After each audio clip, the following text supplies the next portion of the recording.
사람들은 살아가면서 저마다 자기가 꽤 괜찮은 사람이라고 생각하면서 살아갑니다. 혹시 그렇지 않은 생각이 들 때는 어떻게 하냐면 반드시 무엇인가를 해요. 그래서 그것을 하고 나서 이 정도면 괜찮은 것 같다라고 위로를 받곤 하죠. 그러니까 어떻게든 괜찮은 사람이라고 생각하기 위해서 우리의 행동들, 우리의 사고들은 움직이게 된다는 거예요. 그런데 하나님은 이러한 사고를 철저하게 깨워 부수시기 위해서 일을 하세요. 어떤 일을 하시는가? 재앙이라는 것을 통해서 일하신다는 거예요. 재앙은 하나님이 무서운 분이시라는 것을 말하기 위해서 존재하는 것이 아니라 우리들이 무서운 상태에 빠진 존재라는 것을 보여주기 위해서 재앙이 존재한다는 거예요. 그 무서운 상태가 무엇이냐? 어떤 재앙에도 흔들림 없이 하나님을 대적하고 있는 상태가 무서운 상태라는 거죠. 그러니까 하나님께서 재앙을 내리시는 이유는 우리가 무서운 상태에 빠진 건데 그 무서운 상태는 재앙이 내림에도 불구하고 하나님을 끝까지 대적하며 자기를 높이려고 하는 사고들, 이것이 무서운 상태라는 거죠. 하나님은 그것들을 수면 위로 드러내기를 원하시는 거예요. 하나님은 오늘도 우리들의 약함과 악함과 무력함을 드러내시기 위해서 세상에 재앙을 허락하고 계세요.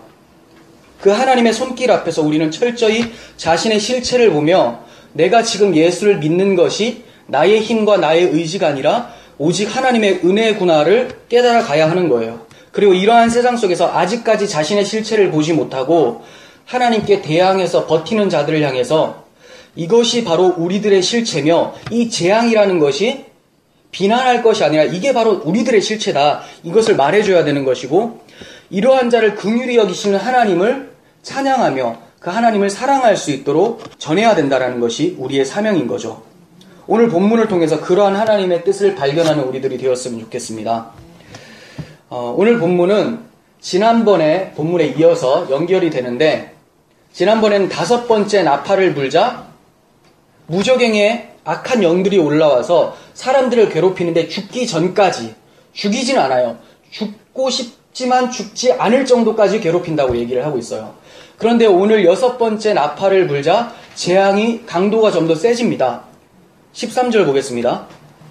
6째 천사가 나팔을 불매 내가 들으니 하나님 앞 금제단 넷불에서 한 음성이 나서 나팔 가진 6째 천사에게 말하기를 큰 강 유브라데에 결박한 네 천사를 놓아주라 하매 이렇게 말합니다.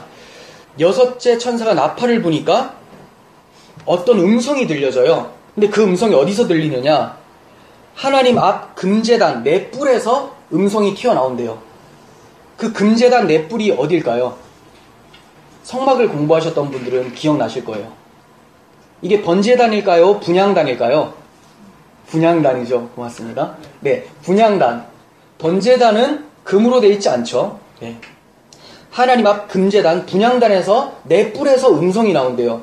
이 분향단에 도대체 무엇이 담겨있길래 음성이 나올까요?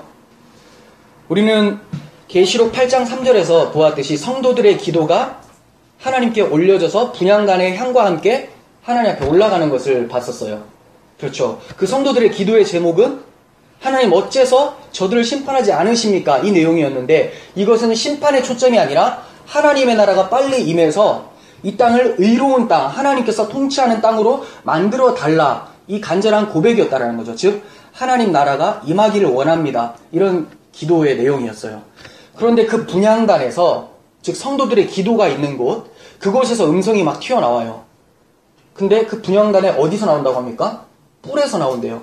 뿔은 힘, 권세를 상징하죠. 성도들의 기도가 이러한 힘이 있다라는 거예요. 어떤 힘이 있습니까? 재앙을 일으키는. 근데 이 재앙을 일으킨다고 하니까 마치 성도들이 굉장히 세상을 혼란스럽게 만드는 역할을 하는 것 같잖아요. 근데 그런 역할이 아니에요. 이 재앙이 무엇을 의미하는가를 알면 그것은 재앙이 아니라 하나님 나라가 임하게 해달라는 것임을 보게 되는 거죠. 재앙은 하나님 나라가 임하게 하기 위해 거쳐져야 될 하나님의 도구였던 것 뿐이에요. 이렇게 성도들의 기도는 온전히 하나님 나라가 이 땅에 오기를 원하는 기도가 성도들의 기도가 되어야 하는 것이고 이 기도에는 힘이 있습니다. 주님께서 말씀하시죠. 구하는 대로 받는다. 무슨 기도가 그럴까요? 성도들의 기도가 하나님 나라가 오게 해달라는 기도기 때문에 구하는 대로 받는다는 거예요. 그 하나님 나라는 세상에 임하는 것과 동시에 지금 나라는 자 안에 하나님 나라가 임하는 거죠. 단지 세상만 변화시킨다고 생각하시면 안 돼요. 우리 성도들의 기도는 주여 하늘에서 뜻이 이루어진 것처럼 땅에서도 이루어지게 하옵소서. 즉 나라는 이 땅의 피조물 가운데도 하나님의 통치가 일어나길 원합니다. 이러한 기도가 날마다 선포되어져야 되고, 이러한 기도는 뿔의 권세와 같이 힘이 있다라는 것을 얘기를 하고 있어요. 이렇게 제단에서 성도들의 기도를 통해서 음성이 터져 나오니까 여섯째 천사에게 말을 합니다. 큰 강 유브라데에 결박한 네 천사를 놓아주라. 자, 그러면 먼저 알아야 될 것은 큰 강 유브라데가 뭔지 알아야 되겠죠. 큰 강 유브라데는 가나안 땅에서 동북쪽에 있는 지역이에요. 흔히 아수르, 바벨론이 위치한 지역인데 이스라엘의 적대국들이 많이 집결되어 있는 장소예요. 그곳에서 격전의 장소, 치열한 전투가 있었던 장소가 바로 유브라데 강가예요. 그러니까 하나님의 나라 이스라엘의 적대국이 질비한 장소라는 거죠. 그런데 거기에 네 천사를 놓아주래요. 여기서 말이 천사지, 우리가 천사라고 하면 마치 날개 달리고 하얀 옷 입고 이렇게 하프 연주하고 이런 사람들 생각하잖아요. 근데 여기서 그 천사는 하늘의 어떤 영적인 존재를 말하는 것으로서 좋은 천사가 아니에요. 예, 악한 영이에요. 이 모습이 우리가 지난주에 설교했었던 무저갱을 뚜껑을 여니까 악한 영들이 튀어나온 것과 굉장히 유사합니다. 아까 큰 강 유브라데는 어떤 장소라고 했어요? 이스라엘의 적대국이 있는 장소, 전투가 일어나는 장소죠. 그곳에서 천사들을 놓아주니까 재앙들이 발생하는 것과 무저갱의 뚜껑을 여니까 악한 영들이 올라와서 재앙들이 발생하는 것과 동일한 거라는 거예요. 동일한 거. 다르게 표현한 거예요. 다섯 번째 나팔을 여섯 번째 나팔로 다르게 표현하고 조금 더 강도를 더하는 것으로 표현하고자 하는 거예요. 자, 이 네 천사가 노임을 받습니다. 이것과 비슷한 구절이 있어요. 계시록 20장 7절에서 8절을 보시면 천년이 참에 사탄이 그 옥에서 놓여 이렇게 나오죠. 천년이 차니까 사탄이 그 옥에서 놓인다.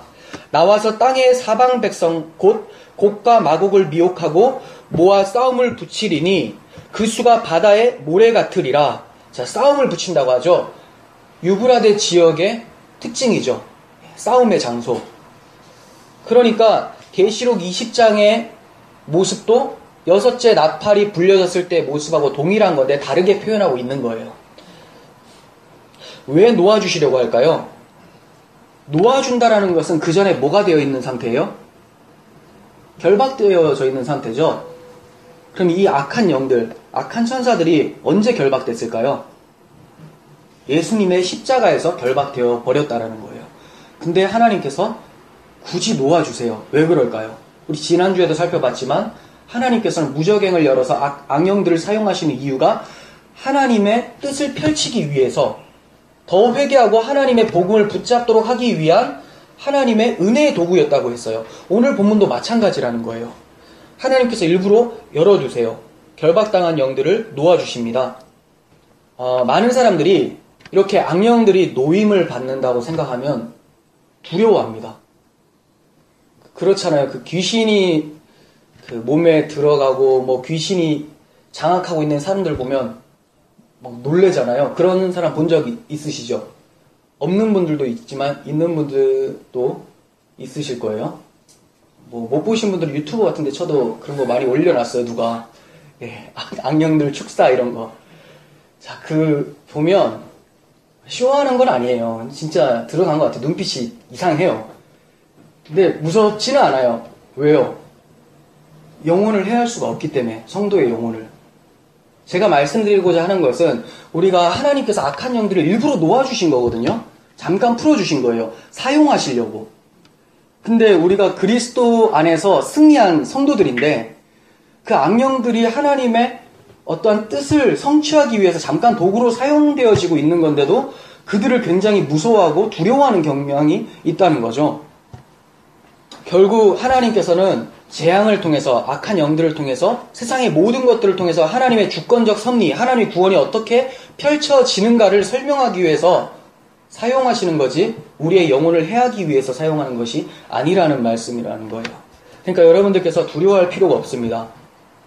이 악한 영들은 어떤 모습을 하고 있는지, 어떤 역할을 하는지를 15절 이하는 설명하고 있습니다.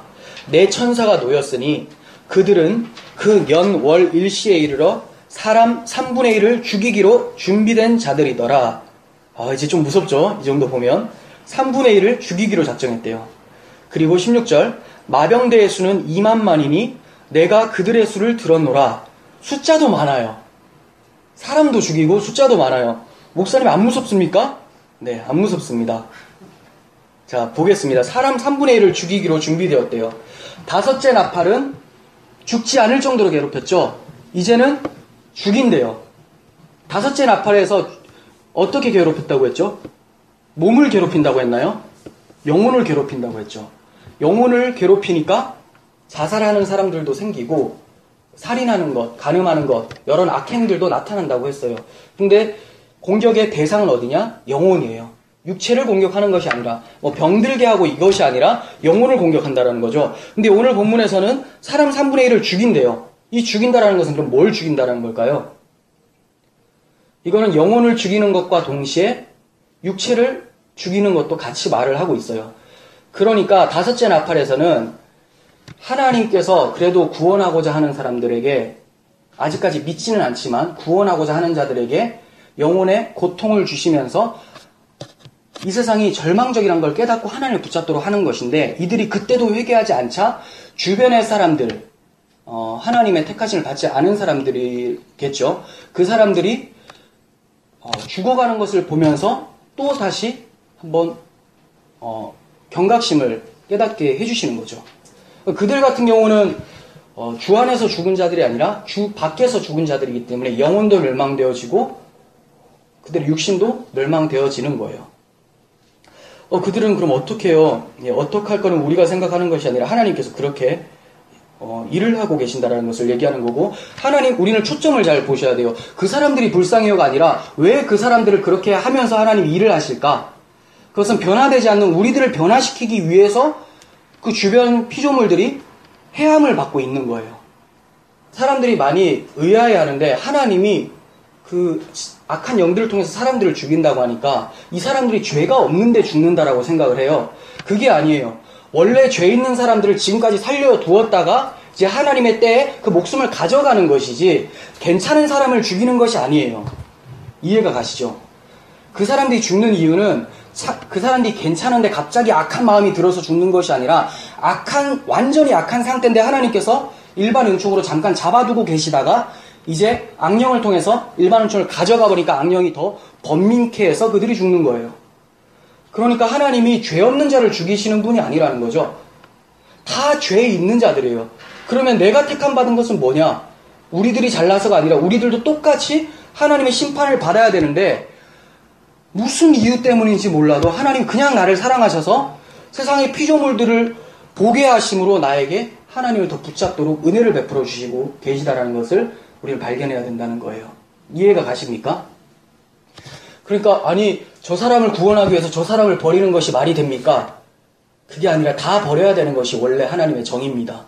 근데 한 명이라도 누군가를 하나님께서 구원하신다라는 것은 그것에 대해서 우리는 의아해야 되고 그것에 대해서 궁금해야 되는데, 오히려 항상 자기 중심이다 보니까 왜 하나님이 다 구원하지 않습니까에 고민을 한단 말이에요.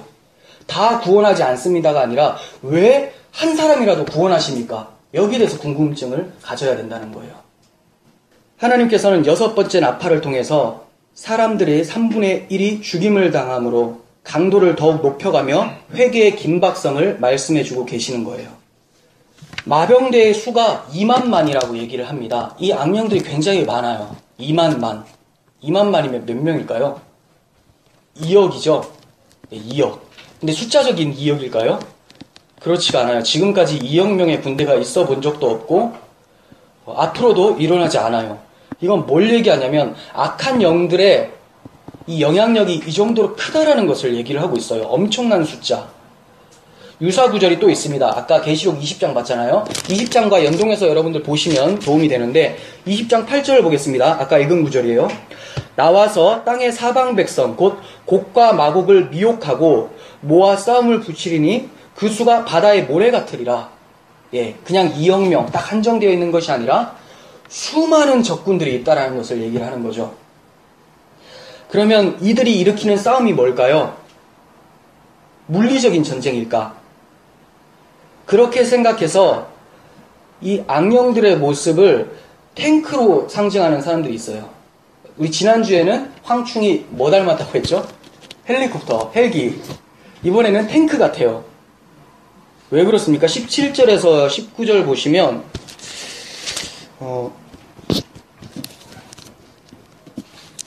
17절 호심경을 가지고 있죠. 갑옷이에요. 또 말들의 머리는 사자머리 같고 입에서는 불과 연기와 유황이 나오더라 하면서 대포 같은 게 막 보여지죠.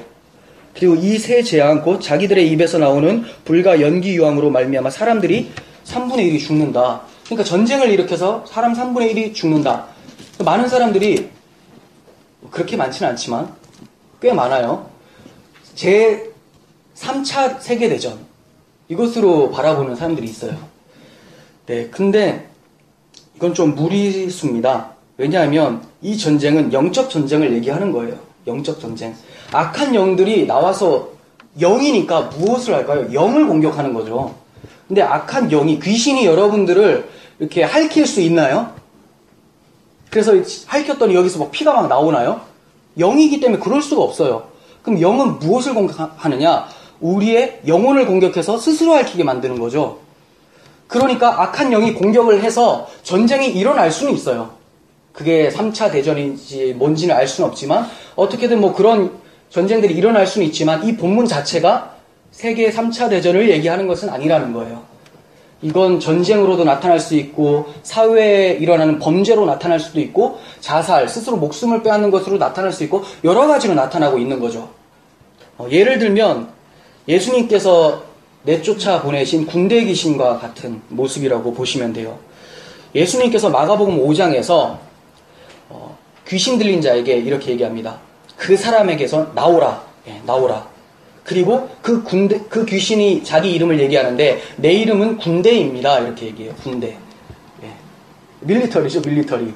굉장히 많은 숫자가 집합되어 있어요. 근데 예수님께서 그 귀신 들린 자에게 나오라 해요. 귀신아 나와라. 그리고 어디로 들어가게 합니까? 2,000마리나 되는 돼지떼에 들어가게 해서 그 돼지떼가 물에 들어가서 몰사하게 됩니다. 예수님께서 귀신 들린 자를 고쳐주시죠. 근데 오늘 본문은 이거 반대예요. 들린 자를 귀신을 사람에게서 빼서 돼지로 보내서 죽이게 하는데 지금은 귀신들을 열어서 사람들에게 공격하게 만들어요. 그래서 3분의 1이 죽죠. 완전 반대적인 모습이 나타나고 있어요. 그럼 왜 이럴까요? 하나님께서 귀신 들린 자를 고치시기 위해서 이러한 방법도 사용하시는 거예요. 사람들은 귀신 들린 자를 고쳐주고 하나님께서 구원해 주신다면 굉장히 좋아할 것 같죠. 그런데 그렇지가 않습니다. 귀신 들린 자를 고쳐줘서 그 귀신을 돼지떼로 몰아서 돼지가 2,000마리가 죽었어요. 그러니까 그 돼지 치던 사람들이 예수님이 빨리 떠나가라고 농성을 합니다. 왜 그럴까요? 사람의 생명은 중요한 게 아니에요. 자기 돼지 2,000마리. 물론 2,000마리 여러분 눈앞에 2,000마리면 얼마일까요? 그거 사라지는 거 쉽지 않죠. 우리가 감당하기 쉽지 않아요. 그렇게 근데 하나님 관점에서 보면 2,000마리는 아무것도 아니거든요. 사람 영혼에 비하면. 근데 우리의 눈은 사람 영혼에 관심이 있는 것이 아니라 자기 소유에 관심이 있다 보니까 예수님을 배척하게 되죠. 이러한 자들 가운데 하나님께서 회개케 하기 위해서 다시금 귀신을 보내시는 거예요. 그들의 죽음을 통해서 우리가 경각심을 가져야 되는데 그럼에도 불구하고 회개하지 않는 모습들이 이 세상에 나타나고 있고 우리 마음속에도 나타나고 있다는 거죠. 그렇다면 이 악한 마귀가 우리들을 어떻게 공격하면서 괴롭힐까요? 무엇으로? 무엇이라는 도구로? 언어입니다. 언어. 마귀가 공격하는 것은 의식, 사상을 공격을 해요. 의식, 사상. 어떤 의식입니까? 어떤 사상? 무신론적 사상, 그리고 물질 만능주의 사상으로 공격을 해요. 물질이 최고죠. 물질이 최고라는 것은 내 육신의 만족, 육체 욕망을 채워주는 것이 최고라고 생각하는 악한 마귀의 역할이고 무신론적 사상은 하나님이 없고 내가 신이다라고 하는, 무신론적 사상도 결국은 신이 없다가 아니라 자기가 신이라는 개념을 가지고 있어요. 내가 왕이다. 그러니까 어떻게든 하나님을 대적하도록 마귀는 만드는 거죠. 이러한 공격으로 인해서 비참한 상태에 빠진 사람을 표현하는 것이 군대 귀신 들린 자의 모습이에요. 한번 살펴보겠습니다. 마가복음 5장 3절. 어떠한 모습을 띠고 있는지 한번 보겠습니다. 그 사람은 무덤 사이에 거처하는데, 왜 무덤 사이에 거처할까요? 죽은 자와 같다는 거예요, 이 사람의 모습이. 아무도 그를 쇠사슬로도 맬 수 없게 되었으니 이는 여러 번 고랑과 쇠사슬에 매였어도 쇠사슬을 끊고 고랑을 깨트렸음이로라. 그리하여 아무도 그를 제어할 힘이 없는지라. 이 귀신 들린 자는 제어할 수 있는 힘이 아무도 없어요. 막 자기 멋대로 자기를 해하고 자기의 영혼이 죽어가고 있는데 아무도 고칠 사람이 없다는 거죠. 5절. 밤낮 무덤 사이에서나 산에서나 늘 소리를 지르며 돌로 자기의 몸을 해치고 있더라. 예, 이것이 귀신 들린 자의 모습이에요. 단지 입에서 막 혀가 막 이만큼 길게 나오고 눈이 막 뒤집어지고 이런 귀신 들린 자만을 말하는 게 아니죠. 우리 모두의 그 상태를 얘기를 하고 있는 거예요. 지금 오늘날 세상을 한번 바라보세요. 다 귀신 들린 자의 모습이죠. 지금 혀가 꼬부러져야지만 귀신 들린 자입니까? 우리의 사고가 어디로 흘러가느냐? 무신론적 사상, 그리고 물질 만능주의, 세상의 가치관에 따라 사는 것, 이것이 공격을 받고 있는 거예요. 황충의 공격, 유브라데 네 천사의 공격을 받고 있는 모습이 이 모습입니다. 이 모습의 가장 큰 피해자가 누굽니까? 청소년들이죠. 이들은 지금 이들의 상태를 보면 저도 중고등부를 많이 맡아봤지만 이 아이들의 상태는 우리가 상상할 수 없을 정도로 이상해요. 어떻게 저런 사고를 할 수 있을까? 왜 그런 사고를 할 수 있을까요? 그런 사고가 이 세상에 팽배하기 때문에 그렇습니다. 여러분들이 아무리 이것은 하나님의 뜻이 아니야 해도 자기중심적으로 살기 때문에 그들을 바꿔놓기는 쉽지가 않아요. 쇠고랑을 채우고 쇠사슬로 묶어놔도 그를 제어할 수 없을 정도로 그들이 타락하고 있는 거죠. 이게 누구의 역할이에요? 우리들의 역할이에요. 우리들이 이렇게 만들어 놓은 거죠. 교회가 더 기도하지 못하고 세상이 더 하나님 앞에 회개하지 않았기 때문에 하나님을 알지 못하고 끊임없이 내 천사에 휘둘려서 살아가다 보니까 이들이 이러한 모습으로 빠져버리게 되죠. 세상은 악합니다. 끊임없이 우리 청소년들이 공격을 당하고 있어요. 여러 가지 문화, 세상이 일으키는 축제들, 다 그 초점이 어디에 맞춰져 있습니까? 사람들 중심. 인본주의죠, 인본주의. 인권만 회복되면 된다라고 생각하면서 모든 것이 사람들의 욕망을 부추기는 데까지 나타나고 있어요. 하나님의 주권 회복이 아니라 인권 회복이죠. 인권 중요해요. 그렇지만 하나님보다 높아질 수는 없어요. 하나님 안에서의 인권이 중요하게 되는 거지, 그걸 벗어나서 계속해서 추구한다라는 것은 무신론적 사상으로밖에 비춰지지 않는다라는 거예요. 근데 우리 아이들 같은 경우는 걸러낼 수 있는 필터가 없어요. 그러니까 여러분들이 이제 집사님이 되고 자녀를 양육할 때도 늘 말씀 안에서 키울 수 있어야 되는 거죠. 이러한 의식 사상적 공격은 무엇을 통해서 들어오냐면 좀 전에도 말씀드린 것처럼 언어를 통해서 들어옵니다. 말을 통해서. 18절 보시면 이 세 재앙 곧 자기들의 입에서 나오는 불과 연기와 유황으로 말미암아 사람 3분의 1이 죽임을 당하니라. 이 말들의 힘은 입과 꼬리에 있으니 꼬리는 뱀 같고 꼬리에 머리가 있어 이것으로 해하더라. 자, 입과 꼬리로 행한대요. 근데 어떻게 표현하고 있어요? 꼬리는 무엇 같다고요? 뱀 같아요. 무엇이 연상됩니까? 에덴 동산에서 아담을 유혹했었던 뱀의 모습. 네, 마귀를 상징하죠. 에덴 동산에서만 일어난 것이 아니라 지금도 그 마귀는 우리를 유혹하고 있습니다. 입에서 나오는 불, 연기, 유황으로 공격을 해요. 그래서 사람들을 3분의 1을 죽인대요. 두 개 합쳐놓으면 무슨 말이에요? 뱀의 혀로 죽인다라는 거예요. 뱀의 혀로, 말로, 언어로, 사상, 의식적 공격을 합니다. 왜 언어로 공격을 할까요? 왜 말로 공격할까요? 말은 그 말하는 자의 정체성을 그대로 반영하기 때문이에요. 예수님을 말씀이라고 하잖아요. 하나님의 말씀. 왜 그러냐면 하나님이, 보이지 않는 하나님이 당신이 누군지를 나타내기 위해서는 말이라는 것이 필요해요. 말. 그래서 예수님을 나타나는 하나님이라고 하는 거죠. 제가 가지고 있는 생각, 이것을 제가 무슨 말로 하지 않으면 여러분들이 절대로 알 수가 없죠. 말은 곧 그 사람의 정체성을 나타내는 중요한 도구예요. 그러니까 말이 곧 그 사람이죠. 마귀는 무엇으로 자기를 나타내냐면 말로 나타내요. 하나님이 그래서 무엇으로 이깁니까? 말로 이기는 거예요. 그래서 예수로 이기는 겁니다. 입에서 나오는 불과 연기, 유황, 이렇게 악한 말, 악한 사상은 계시록 16장에서도 표현이 되고 있습니다.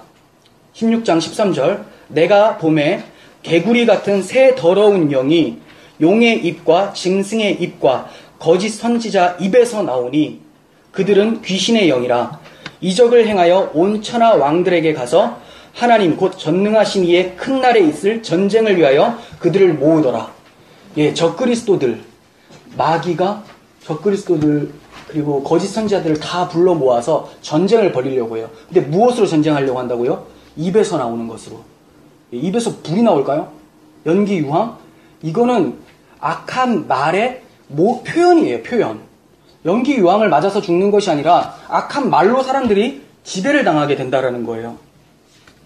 그래서 우리 주님은 그 악한 말을 대적해서 말씀으로 승리하시고자 하시는 거예요. 주님이 입에 검으로 싸우신다고 하죠.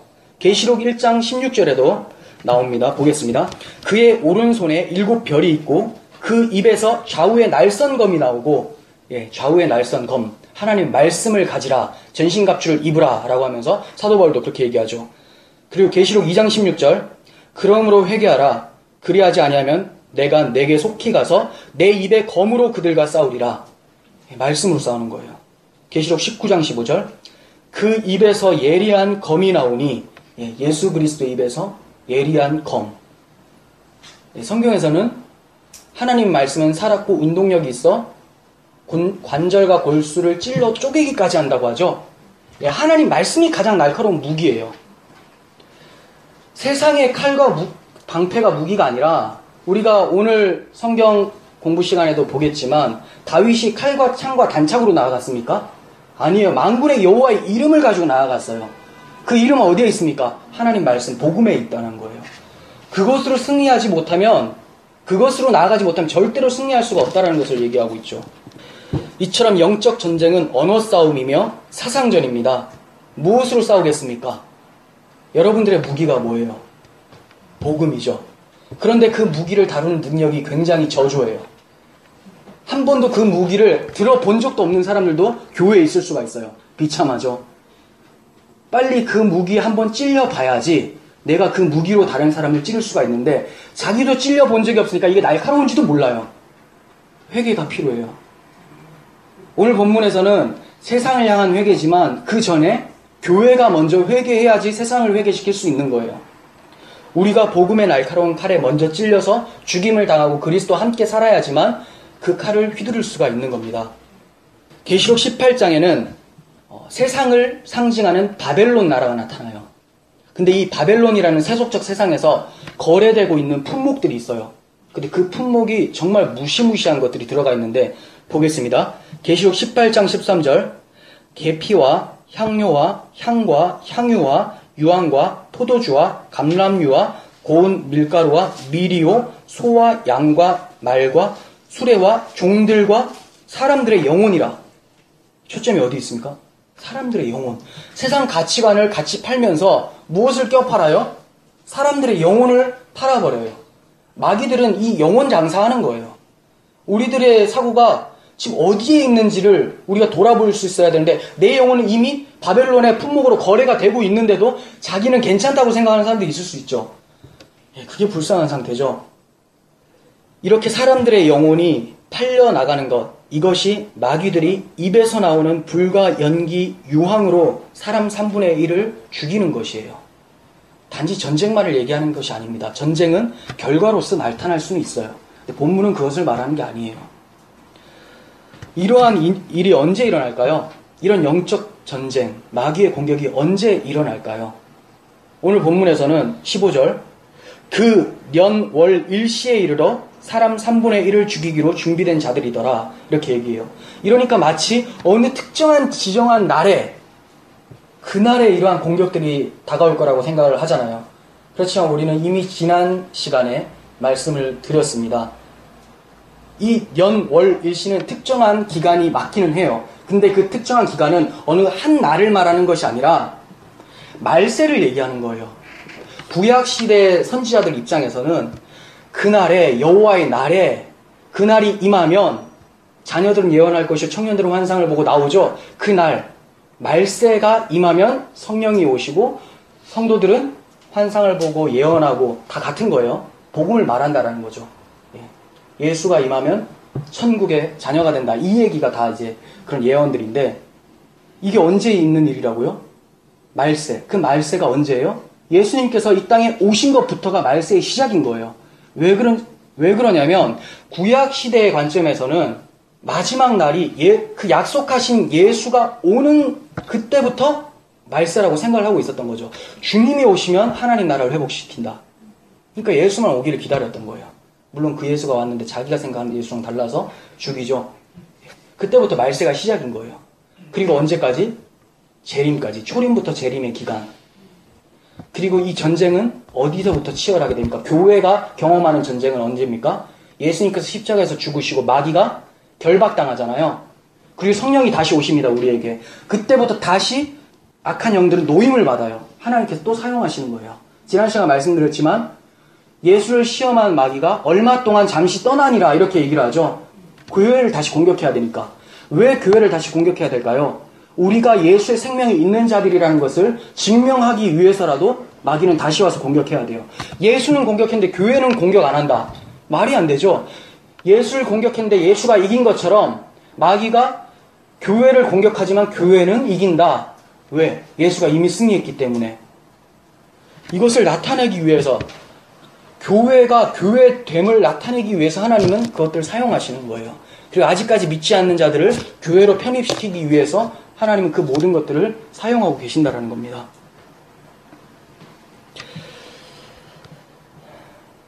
히브리서 3장 13절에서는 오직 오늘이라 일컫는 동안에 매일 피차 권면하여 너희 중에 누구든지 죄의 유혹으로 완고하게 되지 않도록 하라 이렇게 얘기합니다. 오직 오늘이라 일컫는 동안, 그러니까 오늘, 내일도 내일이 아니라 내일 되면 오늘이죠. 날마다 뭘 조심하라고요? 죄의 유혹, 마귀의 공격에 대비하라는 거예요. 그러니까 어느 한 시점에 있을 것이 아니라 이미 그 시점은 이르렀죠.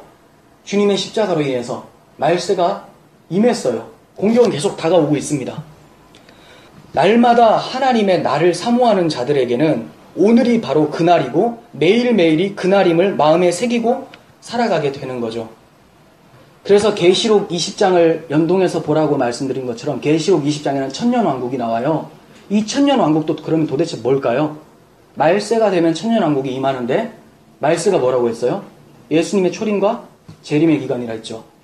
그럼 천년왕국도 예수님의 초림과 재림의 기간인 거예요.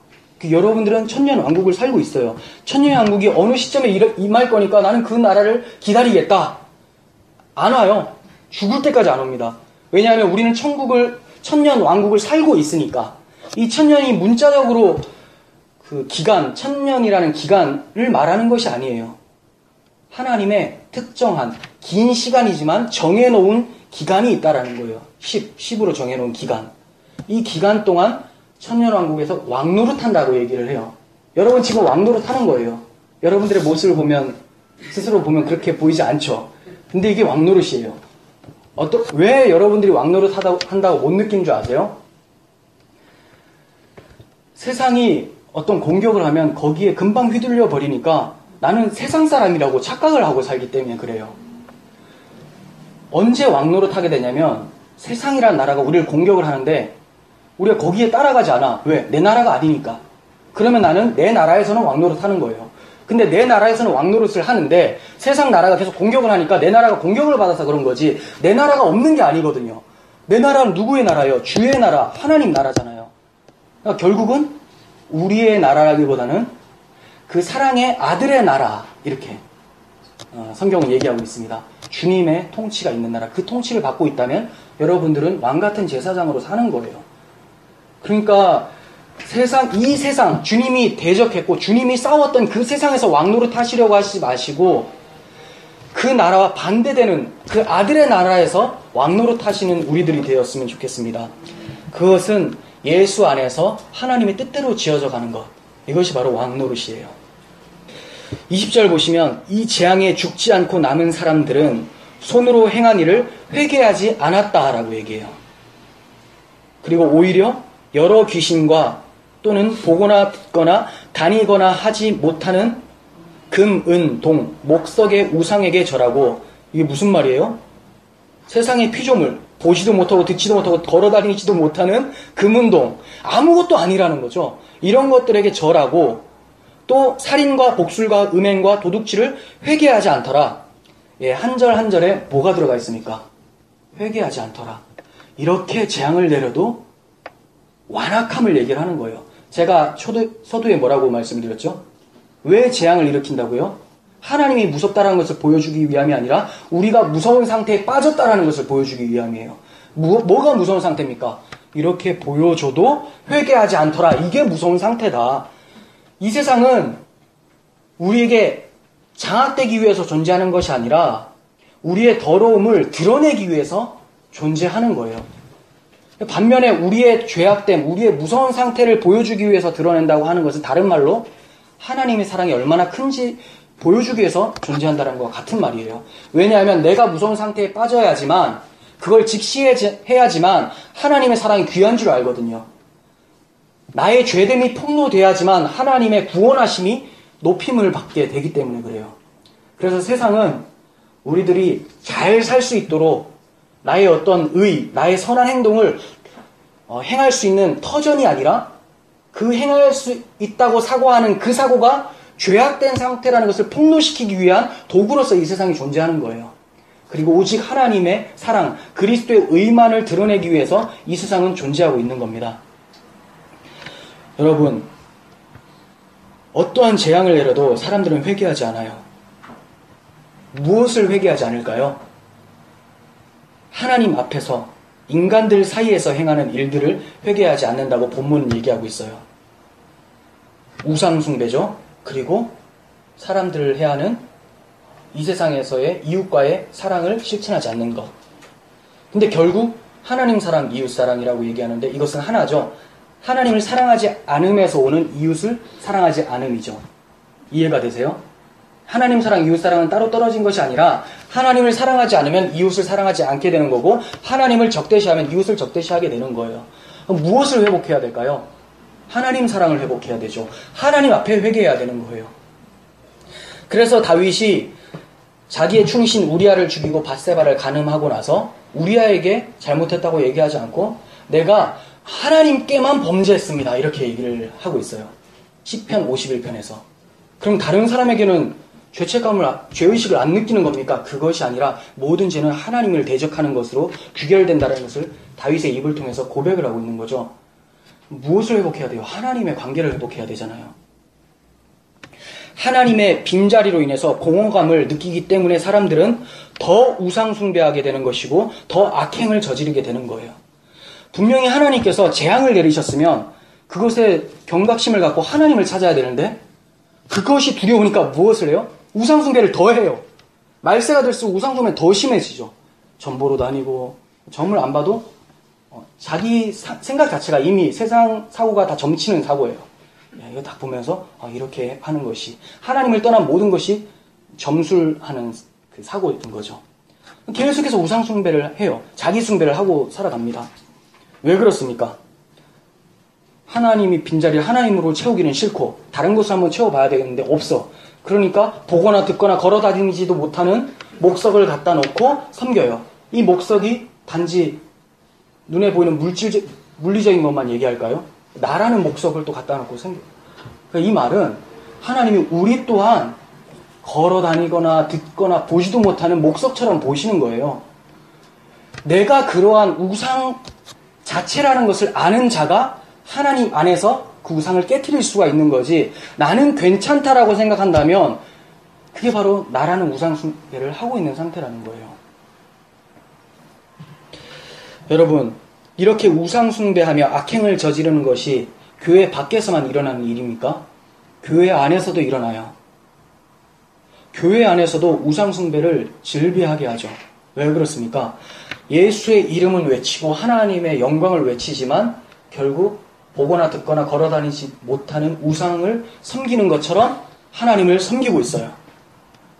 썩어지지 아니하는 하나님의 영광을 썩어질 사람과 새와 짐승과 기어다니는 동물의 모양의 우상으로 바꾸었다.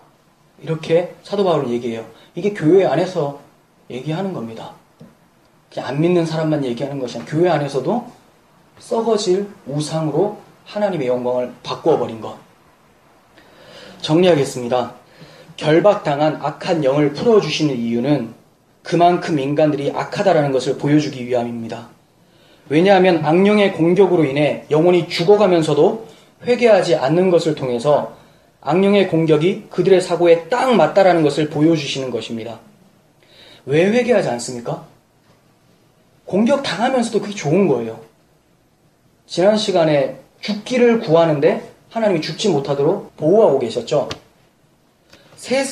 마귀는 세상 사람들을 지켜줄 것 같은데 같은 편이니까 왜 공격하냐면 그 사람들이 원하는 육체적 욕망을 그대로 제공해 주는 그것이 공격이에요. 그게 영혼이 죽어가는 건데 그것이 자기하고 딱 맞으니까 회개할 생각을 못해요. 하나님이 재앙을 일으켜도 무엇을 일으켜도 사람들이 하나님께 나오는 것이 아니라 오히려 그 세상의 것에 더 집착하게 되죠. 인간들의 악함을 폭로하는 것이 하나님의 손입니다. 아픈데도 아픈 줄을 모르고 살고 있어요. 이렇게 2만만의 마병대가 인류 3분의 1을 죽이는 재앙의 날은 먼 훗날에 어느 특정한 날에 일어나는 것이 아니라 바로 지금 일어나고 있는 거예요. 이러한 때의 교회의 역할이 무엇이겠습니까? 악한 영들의 전쟁은 언어, 사상전이라고 말씀을 드렸습니다. 그렇다면 교회는 우리의 입술을 가지고 복음을 전해서 예수님의 입에서 나오는 하나님의 말씀으로 승리해야 되는 것입니다. 기도하겠습니다.